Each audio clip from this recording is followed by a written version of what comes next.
পড়ি আল কোরআন। ভাঙল সবার ভুল তোমারই উপরে, আসে রঘুরাগের ছায়া করে। খালিদুল ওয়ালিদ আবু বকর ইসলামী ঝান্ডা নীরজ তোলে। আল আমিন তুমি ছিলে চিরদিন সকল মানুষের তরে। হে রাসূল তোমাকে ভুলি আমি কেমন করে। হাজার বেদনা পরে ফিরে আসনি তুমি আপন ঘরে। দিনের আলো তুমি ছড়িয়ে দিতে, চলে গেছো মদিনায় মক্কা ছেড়ে। হে রাসূল তোমাকে বলি আমি কেমন করে। আল্লাহুম্মা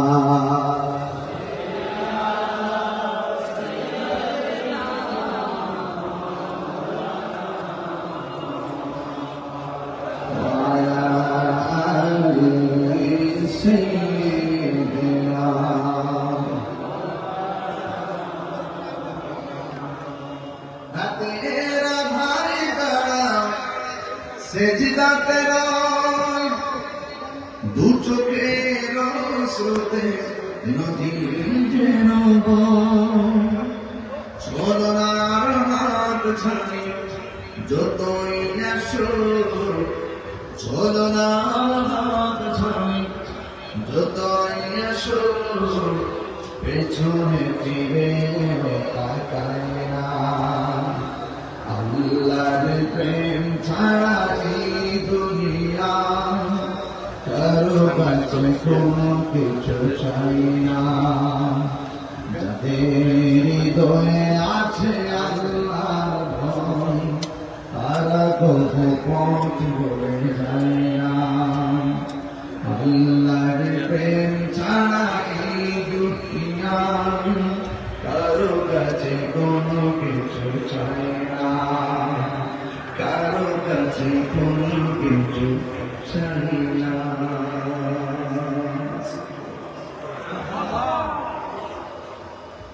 উপস্থিত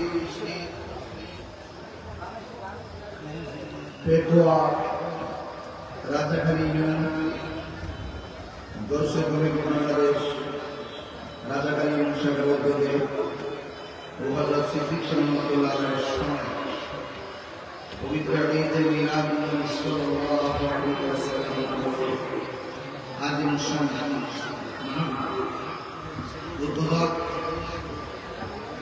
চক্রিয়া সিটি কলেজের সম্মানিত অধ্যক্ষ জনাব অধ্যক্ষ মোহাম্মদ সালাউদ্দিন সভাপতি কুতুব দিয়ে কুতুব শরীফ শাহজালাল রশিদ শাহজালাল জিবরিল পরিবার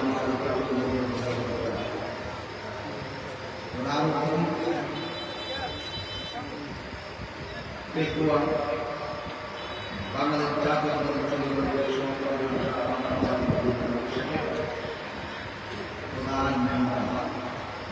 রাজাখালী ইউনিয়ন শাখার বাংলাদেশ জাতীয় জনাব মোহাম্মদ বক্তব্য রেখেছেন বিশেষ ইসলাম ছিলেন অধ্যক্ষ আল্লামা সাঈদ হোসেন অধ্যক্ষ আল্লামা নমস্কার মুফতি আল্লামা সাঈদ ও মুহাল্লিদিন মসজিদের ইমাম খতিব ব্যবসায়ী পর্দার আড়ালে মা-বোনেরা এই আবহাওয়ার মাঝে খোলা আকাশের নিচে পেটওয়ার জমে হাজার মানুষ যারা কষ্ট করে বসে আলোচনা শুনছেন, সবাই শুক্রিয়া খান চলুন আলহামদুলিল্লাহ। লাখ কোটি দরুদ সালাম ওই নবীর নূরানি কদম মুবারকে, যিনি হায়াতুল নবী, যিনি নূর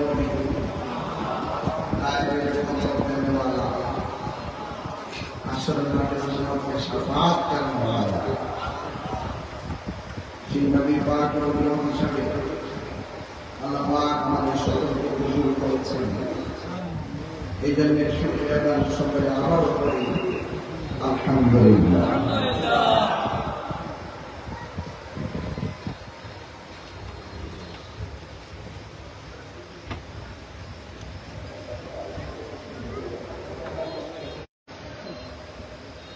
আর সবটাইতে ছোট সূরা হলো সূরা কাউসার।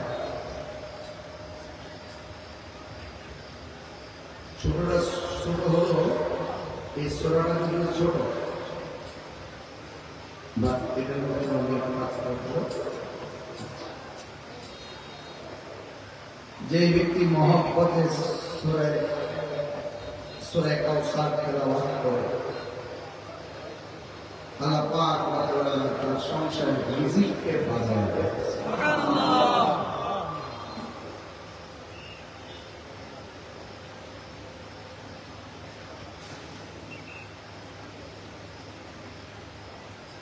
আজকের এই পেকুয়া আমাদের রাজাকার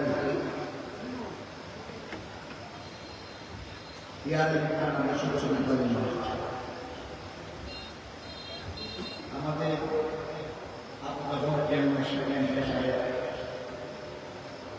বক্তব্য দেওয়ার সময় তিনি একটি কথা বলেছেন, সচরাচর স্কুল মাঠে এমন প্রোগ্রাম হয় না, এইভাবে কোনো প্রোগ্রাম হয় এটার উপর জোর দিয়েছে।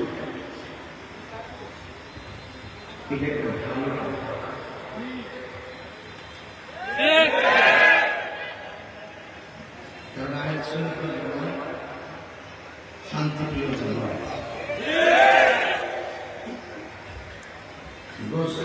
বাংলাদেশ মানবতার এশিয়া উপমহাদেশের শ্রেষ্ঠ মানবতার প্ল্যাটফর্ম।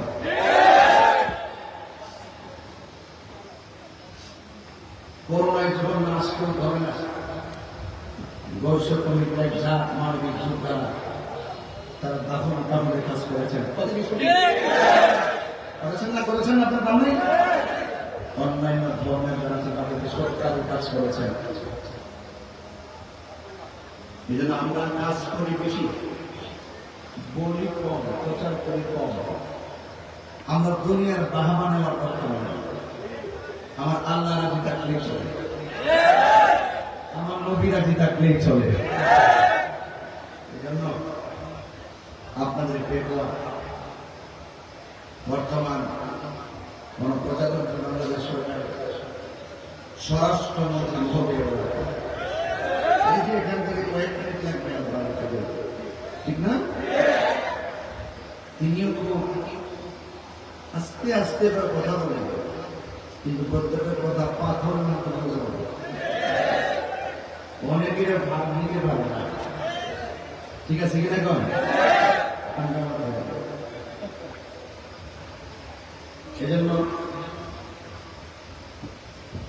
শান্তি সম্প্রীতির লক্ষ্যে আহলে সুন্নাত ওয়াল জামাত কাজ করে। শান্তির লক্ষ্যে সম্প্রীতিকে নিয়ে মানবিকভাবে আহলে সুন্নাত ওয়াল জামাত ধর্মের কথা বলে, মানবতার কথা বলে। এই পথে যারা কাজ করে তারা উদার হয়, কট্টর হয় না। আমরা উদার। এই জন্যই আপনারা যারা পেট্রোল এসেছেন, আপনাদের সকলকে অনুরোধ করব, দুনিয়াতে কেউ চিরদিন থাকবে না। আজকে কেউ কোটিপতি আর একটা লবণ চাষ করে 15 দিন পার করে, ঠিক না? মনে রাখবেন, একটা কোটিপতি শেষ কাপড় রঙটা যেমন সাদা, দিনে দিনে দিন খায়, তার শেষ সময়ের দেশটাও সাদা। বিলিয়ন ট্রিলিয়নের মালিকের গায়ে যেমন করে, হাজার কোটি টাকার মালিক যেমন একটি ঘর, মাটির ঘর, রিক্সাওয়ালার ঘরটাও সেই মাটির ঘর। লা তামশি ফিল আরদি মারহা, অহংকার করে চলা যাবে না। অহংকারকারীকে আল্লাহ পছন্দ করে না। এই দুনিয়া থাকার জায়গা না, চলে যেতে হবে, এটাই বাস্তব। টাকা পয়সা আজ আছে কাল নাই, আমার কম আজ আছে কাল নাই। অনেক বক্তা দেখেছি, গত পরশু দিনে দেখেছি বক্তা আওয়াজ করতেছে খুব সুন্দর, হঠাৎ করে গলা দিয়ে আওয়াজ আসতেছে, পানি পান করতেছে, কারণ আওয়াজ আসতেছে। শেষ পর্যন্ত তিনি বলতে বাধ্য হয়ে পরবর্তী বক্তা নিয়ে আসেন। এটাই বাস্তব। এখন মানুষ তার দোকানে চা পান করতেছে, হঠাৎ করে তার বুকের উপর উঠছে, কক্সবাজার কিংবা চট্টগ্রাম শহর নিতেও পারে নাই, রাস্তায় মারা গেছে। এটাই বাস্তবতা। আল্লাহুম্মা বিসমিকা আমুতু ঘুমিয়ে গেলাম মানে কিনতে গেল, ইন্তেকাল কি করে? আল্লাহ আমাকে জিন্দা করে দিয়ে দেখে আমি সকালবেলা উঠি। হ্যাঁ, এই জন্য আপনাদের অনুরোধ করব, এই পৃথিবী থাকার জায়গা, এটাই ট্রু। শুধু ট্রু নয়, এটা ইউনিভার্সাল ট্রু, মানে চিরন্তন সত্য। কুল্লু নাফসিন যায়িকাতুল মাউত, সবাইকে মৃত্যুবরণ করতে হবে। কেউ আগে, কেউ দিনে, কেউ দেশে, কেউ। এটাই বাস্তবতা, এটাই কি বাস্তবতা। আপনাদের সবসময় মৃত্যুর জন্য প্রস্তুত থাকতে হবে। আমি যে মানুষ দেখে এসছি লাইন ধরে আসতেছে, এখনো আসার মধ্যে সকলকে সামিল রেখে কথা বলছি। আগামীকাল আমার কথা সবাই শুনবে, দেশ বিদেশে। এতটুকু বলবো, এমনও হতে পারে আজকে আমার ভাই আজকে মাহফিল আগামী বছর আমরা নাও পেতে পারি, আর আমিও পেতে পারি, ভাইও পেতে পারি। এটি বাস্তবতা। আর আওয়াজ করে বলুন না, হায়াতের মালিক কে? এটা মেনে নেন, শুধু মানার মধ্যে সীমাবদ্ধ না, ধারণ করে আর প্রস্তুতি গ্রহণ করো যে আমরা যেহেতু চলে যাব, কোন দিন যাবো আমরা তো জানি না। সেই জন্য আমাদেরকে আল্লাহ এবং রাসূলকে প্রাপ্তির পথ খুঁজে নিতে হবে। আর সেই খুঁজে নেওয়ার প্ল্যাটফর্ম হল আল্লাহ ওহীদের দরবার। মুদিমালের দোকানে গেলে মুদিমাল পাওয়া যায়, আল্লাহ ওয়ালাদের দরবারে গেলে আল্লাহ পাওয়া যায়। আমি তো চিনি না, যিনি চিনেন তার কাছে যেতে হবে। আমি তো জানি না, যিনি জানেন তার কাছে যেতে হবে। এটা আমার সিদ্ধান্ত, এটা স্বয়ং আল্লাহ বলছেন। আল্লাহ বলে তুমি জিজ্ঞেস করো যদি তুমি না জানো। হ্যাঁ, এই যে আপনার গ্রাম বাংলার মানুষ, আমি স্বাভাবিক ভাষায় কথা বলতেছি, খুব হাট নিচ্ছি না, বোঝার জন্য বলছি। আমি জানি আমি আসার আগে আপনারা অনেক কথা বলবেন, আসার আগে অনেক আলোচনা সমালোচনা করে আপনি করতে থাকেন, আমিও চলতে থাকি। একদিন আপনি থাকবেন না, আমিও থাকবেন না। কথা কি সঠিক? শুধু আমার কথাকে বিশ্লেষণ করবেন, কি বলতে চাই সেটা ব্যাখ্যা বিশ্লেষণ করবেন। বাড়ি তার হিসাব মিলাবেন, তাহির পেট ওয়ারা টাকা নিয়ে এসে কি করে গেছে।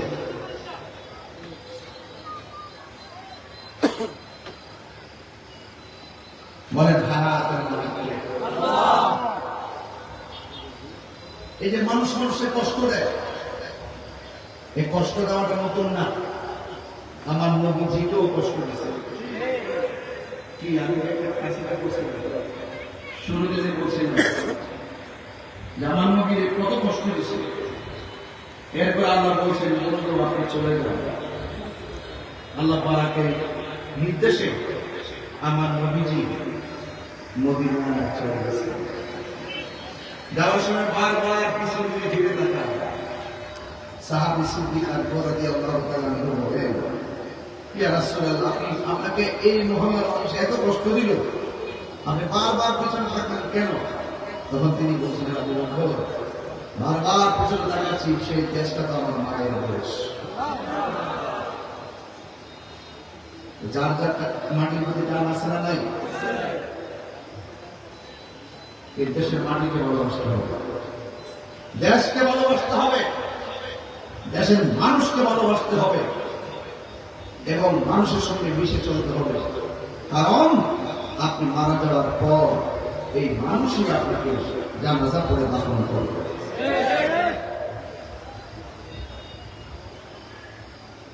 আল্লাহর হাবিব সাল্লাল্লাহু আলাইহি ওয়াসাল্লাম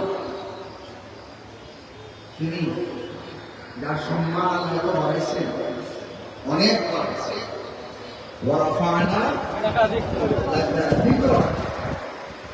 আল্লাহ বলেন, বন্ধু আমি আপনার সম্মানকে বুলন্দ করে দিয়েছি, বাড়িয়ে দিয়েছি। কতটুকু? আল্লাহ হলো রাব্বুল আলামিন, আমার নবী হলো রাহমাতুল লিল আলামিন। কথা পরিষ্কার? আল্লাহর হাবিব সাল্লাল্লাহু আলাইহি ওয়াসাল্লামকে কত কষ্ট দিয়েছেন, মাঝে মাঝে এমন কষ্ট দিয়েছেন ইচ্ছে করলে রাসূল বদদুয়া দিতে পারতেন, আল্লাহর হাবিব বদদুয়া দেন নাই, ক্ষমা করে দিয়েছেন। এই জন্য ইসলাম প্রতিশোধ নেওয়ার নাম না, ইসলাম ক্ষমা করে দেওয়ার নাম।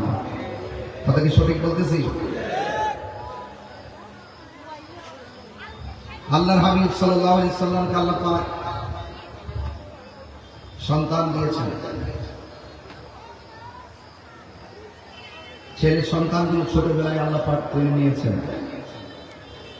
কাফেররা বলতে শুরু করলো, তুমি নিজেকে নবী দাবি করো, তোমার ঘরে তো বাতি দেওয়ার কেউ নেই, উত্তরাধিকারী কেউ নাই। এইভাবে মানে আঘাত করে কথা বলতে শুরু করলো।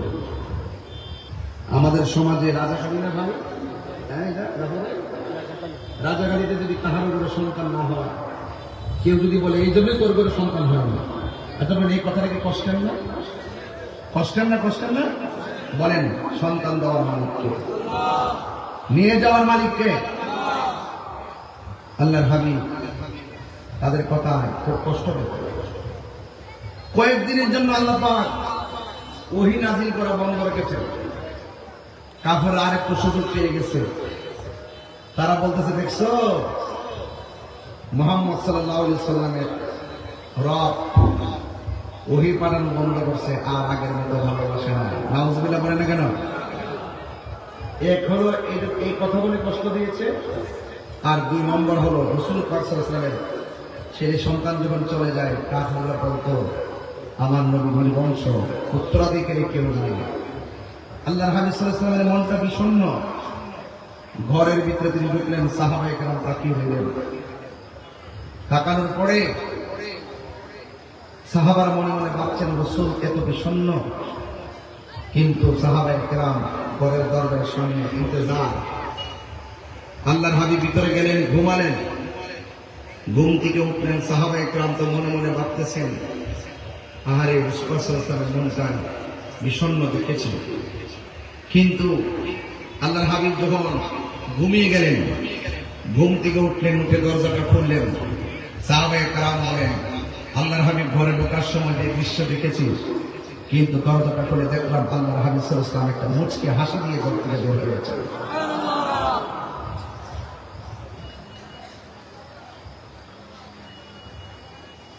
গভীর মনোযোগ।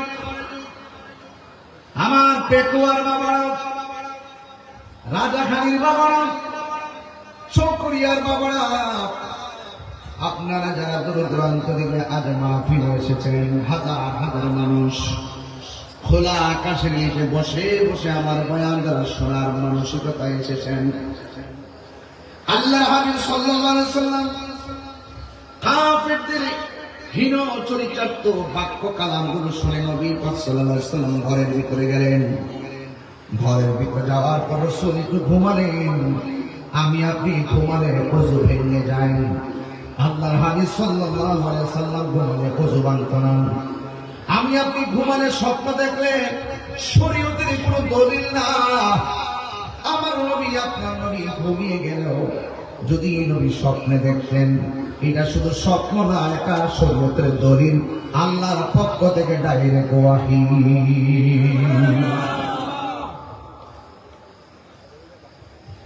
আমার বন্ধুগণ, আমার যুবক ভাইয়েরা, পর্দার আড়ালে মা বোনেরা, আল্লাহর হাবিব সাল্লাল্লাহু আলাইহি ওয়াসাল্লাম ঘুম থেকে উঠলেন, ওঠার পরে একটা মুস্কি হাসি দিলেন। আমার নবী বলেন, সাহাবারা, কাফেররা তো বলছিল আমার আল্লাহ আমার উপরে ওয়াহী নাযিল করা বন্ধ করে দিয়েছে। আজকে যখন আমি ঘুমিয়ে গিয়েছি, ঘুমের ঘরে আমার আল্লাহ কুরআন কারীমের একটা সূরা আমার উপরে নাযিল করে দিয়েছে। আল্লাহু আকবার। তোমরা যদি বলো তাহলে আমি নবী পাঠ করে শোনাবো। হায়রে কত সুন্দর কণ্ঠ, যেই কণ্ঠে আমার নবী হাসরের মাঠে তেলাওয়াত করবেন। শুধু তেলাওয়াত করবেন না, স্বয়ং আমার আল্লাহ রাব্বুল আলামিন নিজেও এই কোরআন তেলাওয়াত করবে।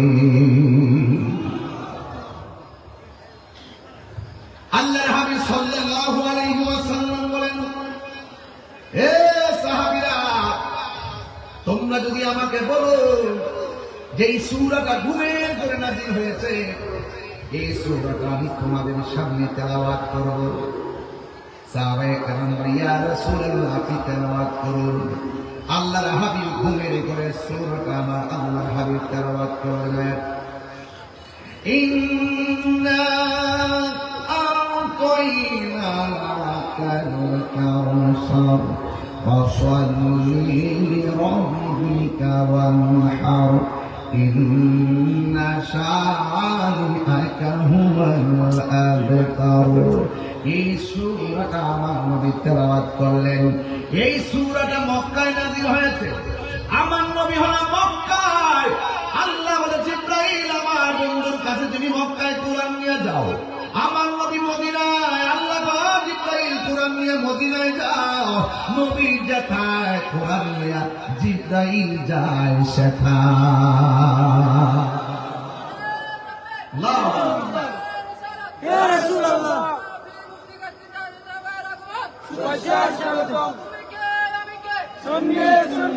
আমার যুবক ভাইয়েরা, এই সূরার মধ্যে আয়াত সংখ্যা হলো 3টি, রুকু সংখ্যা হলো 1টি রে বাবা।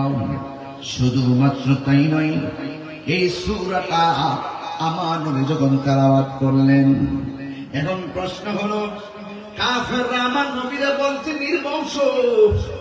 আমার আল্লাহ রাব্বুল আলামিন এই সূরার মধ্যে শুধুমাত্র সূরাই নাযিল করে নাই। কাফেররা বলছে আমার আল্লাহ নাকি নবীর উপরে নিয়ামত দেওয়া বন্ধ করে দিয়েছে। এমন নিয়ামত দিয়েছে এই সূরার মধ্যে আমার আল্লাহ জানায় দিয়েছে, রে ও বন্ধু, আমি আল্লাহ একটা হাউস বানাইছি। ওই হাউসের নাম হলো কাউসার। কাউসার কাসিরাতুন কাসরা, অভূতপূর্ব কল্যাণ। ইয়া রাসূলুল্লাহ, নবী গো, এরা বলছে আমি আল্লাহ আপনার উপরে নিয়ামত দেওয়া বন্ধ করে দিয়েছি, অথচ আমি আল্লাহ রাব্বুল আলামিন একটা নদী বানাইছি। এই নদীটাই নহরের খালেক হলাম আমি আল্লাহ। এটার নাম হলো হাউজে কাউসার। এই হাউজে কাউসারটার মালিক আমি আল্লাহ রাব্বুল আলামিন, আপনি নবীকে বানাইয়া দিছি। হাউজে কাউসার কি জিনিস বুঝবেন হাসরের ময়দানে, এখন বোঝা যাবে না বাবা। আমরা কেমন সৌভাগ্যবান, আমরা কত সৌভাগ্যবান, এমন নবীর উম্মত হলাম যে নবীকে আমার আল্লাহ হাউজে কাউসার দান করেছেন। নবীরে প্রশ্ন করি, ইয়া রাসূলুল্লাহ, ইয়া হাবিবাল্লাহ, নবী গো, হাউজে কাউসারের সংবাদ আপনি দিলেন। আমার নবী বলেন, হে সাহাবীরা, আমি যদি নবীও তোমাদের সামনে দাঁড়ায় রয়েছি, এখান থেকে আমি দাঁড়ায় দাঁড়ায় দেখতেছি ওই হাউজে কাউসারের পানিগুলো টলমল করতেছে।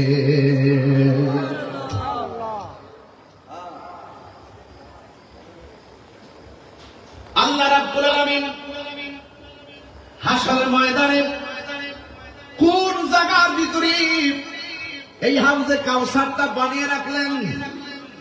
সেই জায়গাতে হলো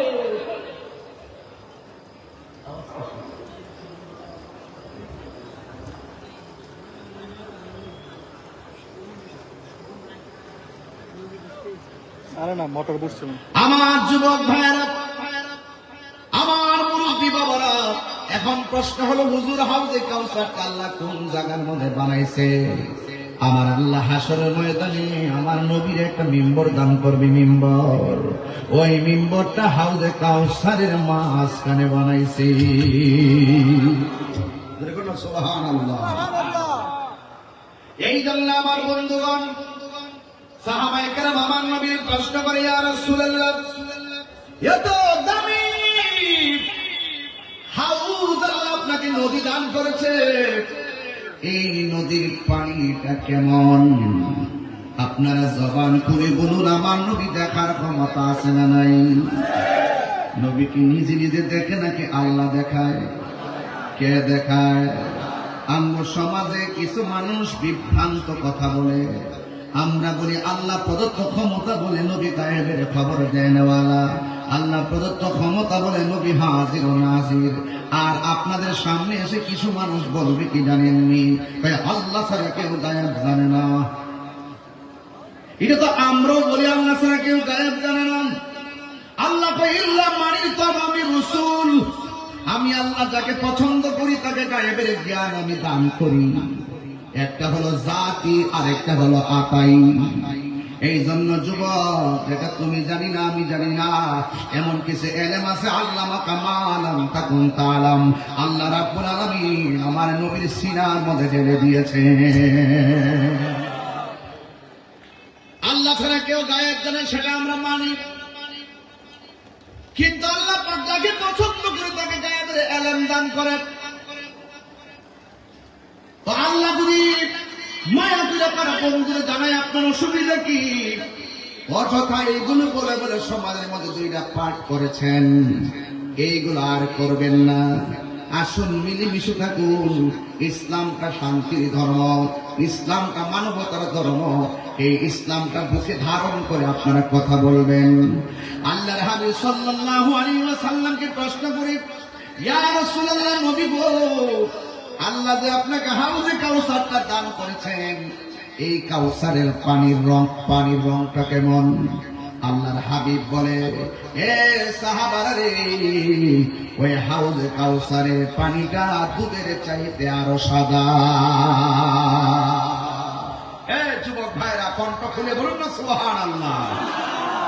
নবী জানার ক্ষমতা আছে না নাই? আরো বড় করে আছে না নাই?